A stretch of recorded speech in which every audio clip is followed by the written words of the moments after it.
It's not always just about the movies. It's also about the books about the movies.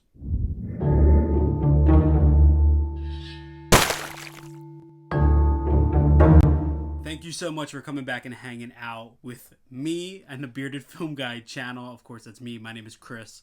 As you can see behind me, we've done a couple videos now about collecting movies and all of that stuff. But there's one little topic we haven't hit yet, and I have to give credit where credit is due.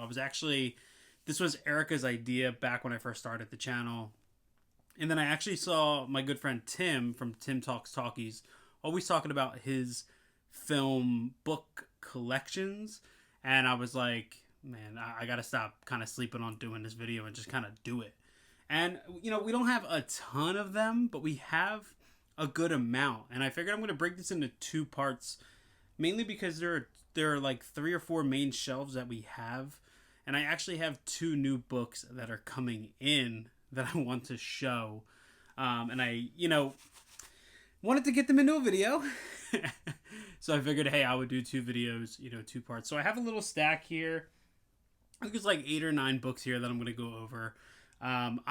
Erica's a huge reader. She has a massive book collection at home.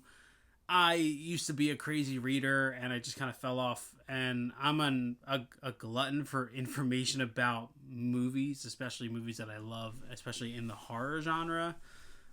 So anytime a book comes out that is behind the scenes or kind of a look in or a visual, memoir, anything like that, I jump right on it as quick as I can. So let's dive into, a couple of the books here, if my hat will go on straight. And, yeah, let's just dive into them. So first, I want to shout out, because I have, I think, 4 books here by this company. And the company is Harker Press. I will tag them down below in the description. But they've done a handful of books. I think I'm only missing one of theirs. But this is the one. This is actually written by Dustin McNeil.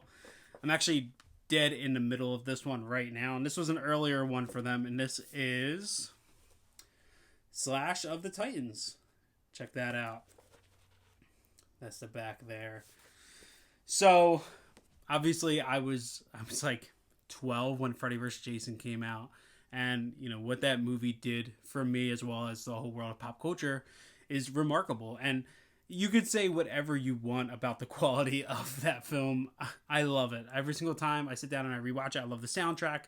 I love everything about it. Ken Kirzinger as Jason is great. Robert Englund returning to the role, the characters, the actual face-off. It is just great. But if you, really know anything about it, that film was in development hell for, oh my God, over a decade. And it's really fascinating to kind of hear the story. And it's in full detail here in Slash of the Titans. And what this is it's actually a very, very, very deep look at the 10. I think there was 10, if I remember correctly, right? 10 different versions of the screenplay that dated all the way back to... Gosh, let me see when the first draft of this came out.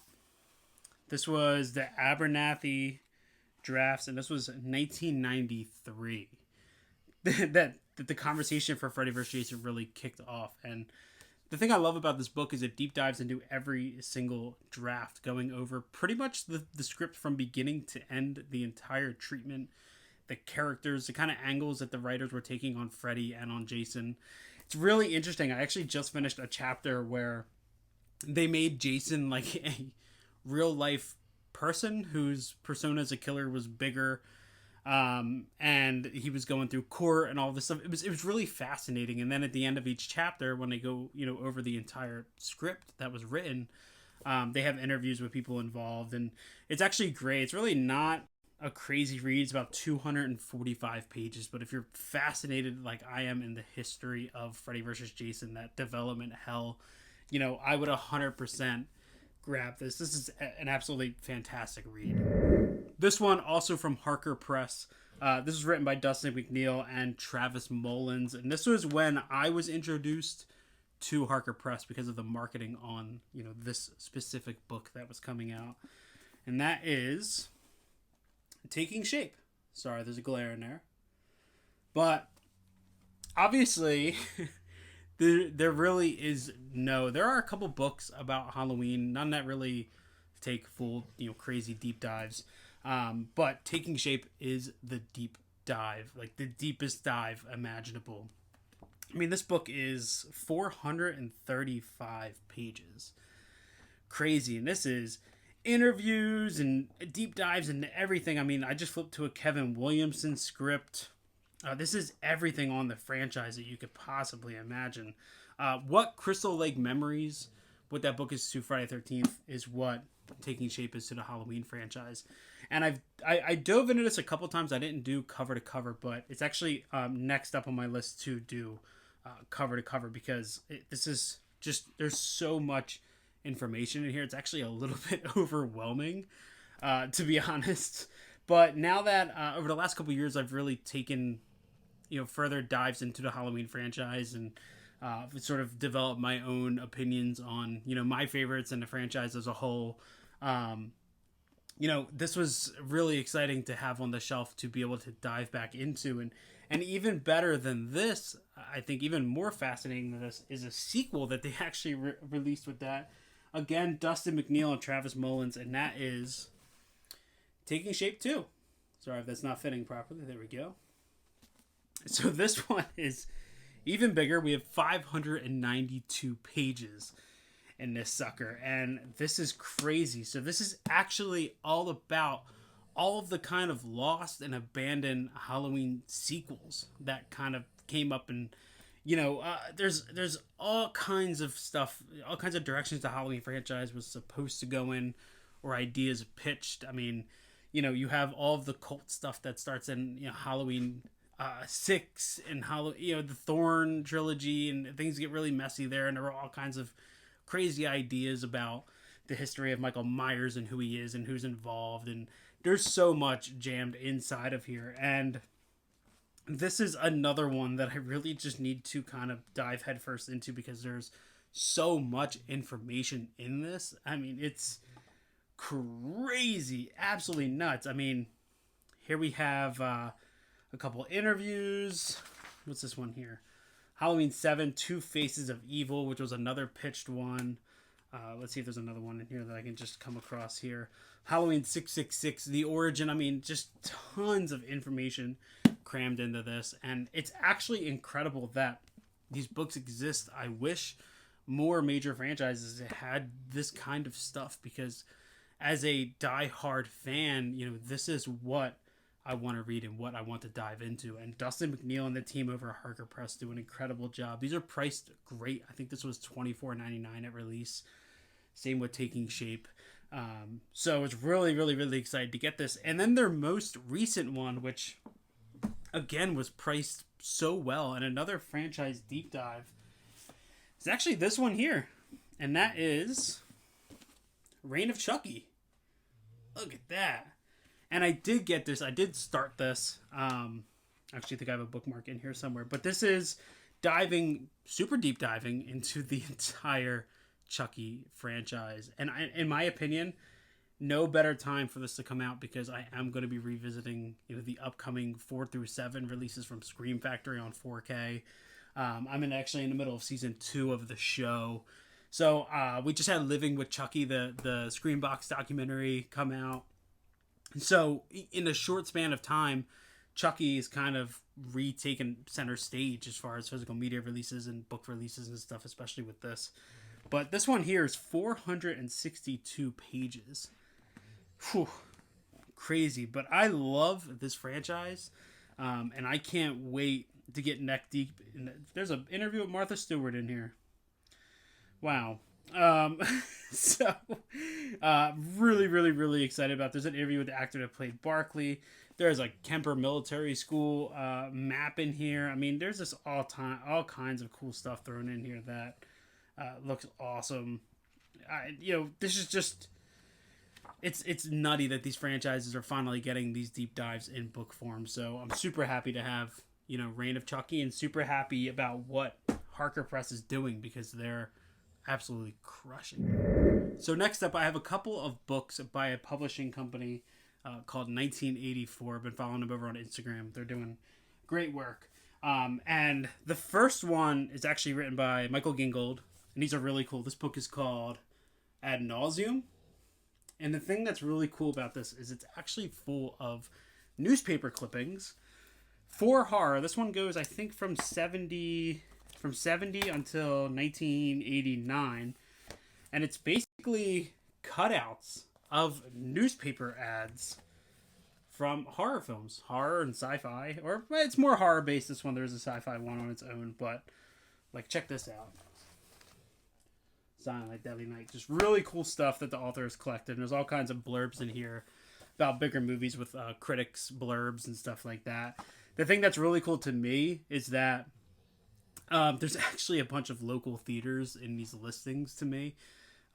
Because I'm from South Jersey, these are a lot of, New York and North Jersey. There's even like Deptford, which is really close to me, and stuff, and Washington Township, which is really cool to see. So that's AdNauseam. And then actually Michael Gingold released a sequel to that for the 90s and 2000s, and that's AdNauseam II. This was really cool because, I'm a 90s kid, so I grew up with 90s, 2000s horror, and absolutely love this. I mean, the first page I open up, you have Tales from the Crypt Demon Knight, Event Horizon. The thing that's actually most fascinating to me is the change in the style of marketing and advertising for horror. Obviously, in the 90s and 2000s, now we transition from pure black and white to color prints. Marketing changed. It kind of wasn't as misleading as the 70s, where everything in the 70s was like every single movie was cannibal, or like the most disturbing you've ever seen, and then you go to the theater and you're like, wait a second, this wasn't as bad as the ad did. That kind of kicked the bucket in the 90s and 2000s. There was a drastic change. Obviously, we're talking post slasher mayhem in the 80s. Sci-fi horror takes a bigger seat, and then you have the reintroduction of 90s slashers with Scream, and all of that's covered in here. And it's really cool to see that transition in the advertising, especially if you give these a read back to back. And this does the same thing as the other, where there's little blurbs of information here. Actually, just flip to the Freddy vs. Jason page there, with little critics, blurbs and stuff. This actually goes just to Shaun of the Dead, Club Dread. Remember Broken Lizard's Club Dread? Like, these books are awesome. These are books that are going to be sitting on our coffee table, and people are going to be, enjoying them. I'm going to be revisiting them again and again and again. So AdNauseam II. Sticking with 1984 publishing, I actually have one more Michael Gingold book, and that is Ad Astra.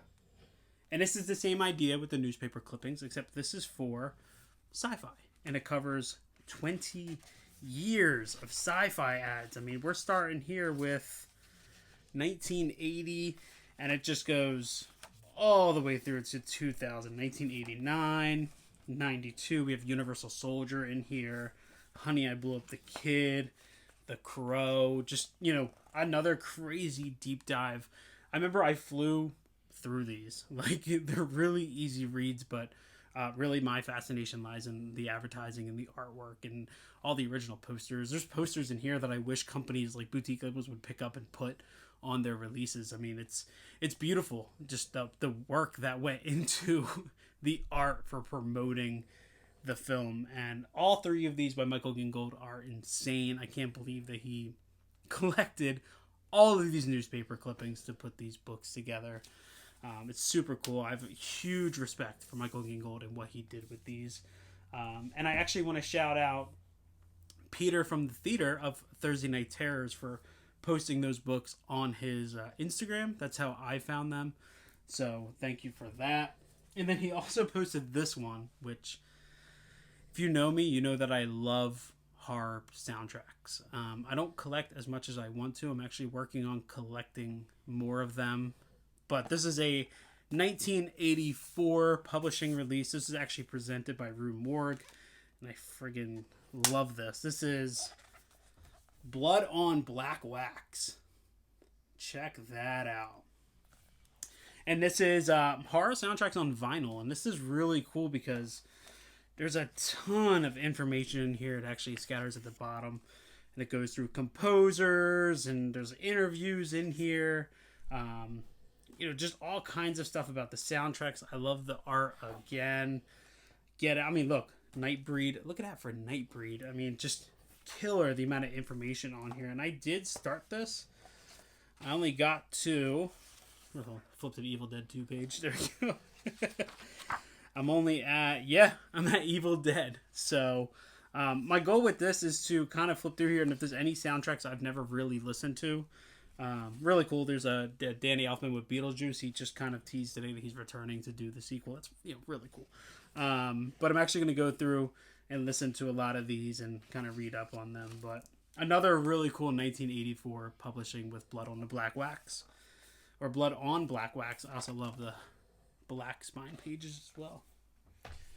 So for this video, I only got one left, and this one is killer. As I've said on this channel 100 times, Jurassic Park is my favorite movie of all time. It's what pretty much made me the film fan that I am, and made me kind of obsessed with visual effects and cinematography and makeup effects and all of the stuff that I know and I love today. And this was really, really, really cool. And this was a gift from Erica. This book is huge. The Winston Effect. Let's see if that'll load there. And of course, I don't remember exactly when, but we all know Stan Winston is no longer with us. And this book just does an absolutely incredible job of cataloging his entire life's work and really, really, really crazy specific detail. Here's Pumpkinhead. I saw Jurassic Park, Terminator 2, Predator. I mean, the effect that Stan Winston had on filmmaking in general is just, almost indescribable.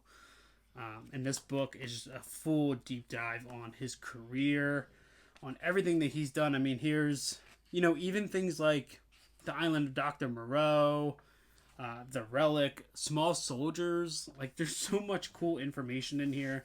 2000 plus. I mean, this is when he did, what's this here? Yeah, AI, Artificial Intelligence, Jurassic Park 3, Terminator 3, deep dives into his studio. I mean, this book is absolutely incredible. It's on my list. I think it's actually third next on my to read fully list. But yeah, if you have a chance to pick this up, please do. Absolutely fantastic information in this one there. But yeah, I mean, that's my arm hurts from picking up all these heavy books. So guys, that's part one of our book film book collection, I guess. Erica, I can't describe how Erica has opened my eyes to things like more books about film and deep dives. She finds a lot of this stuff for us and buys it or recommends, and we buy them together, and we just deep love this stuff. We have a mutual just love for film, and all of these books are just kind of like little tiny details into why I am so obsessed with movies today, and I get to sit down and read and learn more about them, and the information is practically useless. I mean, if somebody comes up to me and says, yo, what was the seventh script written for Freddy vs. Jason that was unproduced, I'm going to be able to tell you, and it's just interesting. It's fascinating to learn, and every single time I watch Freddy vs. Jason, I'm going to be like, oh, look, there's little hints from that one that they took, and this from there. Or when I sit down, I hear a song, and it'll be like, oh, that little tidbit of information I learned from this book or that. I mean, just endless quest for knowledge for me, for her, and that's why I love everything that we do in our collection. So thanks for hanging out. Do me a favor, follow us over on Instagram. It is Beardedfilmguy. Drop a like and a comment down below. Tell me what your favorite book about film is, because I'm going to buy it. That's it. I mean, you can recommend it. I'm going to buy it. And then when I talk about it, I'm going to tag you in it. So do me a favor. Go ahead and let me know which ones I should be picking up, which ones we should be reading. Because I want to know. I want to buy it, honestly. 100%. I want to buy it, and I want to shout you out for it. So, yeah. Thanks for hanging out. I appreciate every single one of you. I'll catch y'all later.